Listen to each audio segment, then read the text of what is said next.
the word engagement, we sometimes use it in a variety of forms. We talk about when it comes to relationships, male, females, when they have this point that they come to a point of commitment, they want to get married, they say, we are engaged. We're engaged. It means that you've actually made a commitment to that person and that person to you. You've decided that we're going to go forward with this thing for the rest of our lives. So engagement is used to describe a commitment. It's used to describe becoming involved at a deep level or participating in something at a deep level.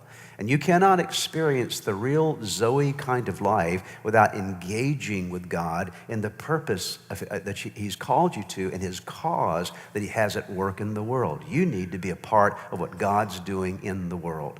And what God is doing in the world is that God is advancing His kingdom and God is building His church, and He wants you to be engaged in that very same thing. In fact, one of the last things that Jesus said before He went away, He said, I want you to go into all the world and share the gospel. I want you to be involved in my mission.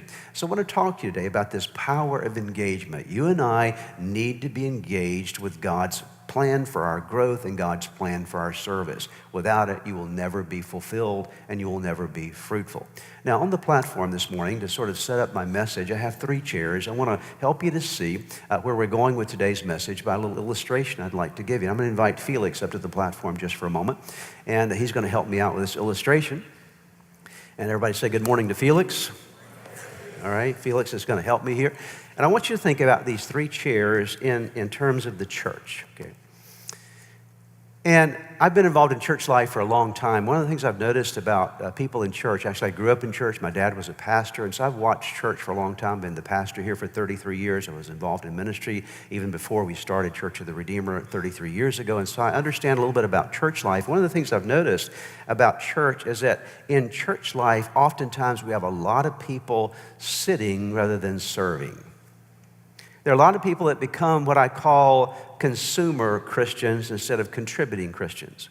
And one of the things that happens when you become a consuming Christian and not a contributing Christian is that you miss out on the growth and you miss out on the engagement of how God can use you in your life. And so there are a lot of people who got saved, who experienced salvation in their life by accepting Christ as Lord and Savior of their life, but they got saved, they received salvation, but they're sitting. I want to tell you this morning that God never saved you so that you would sit.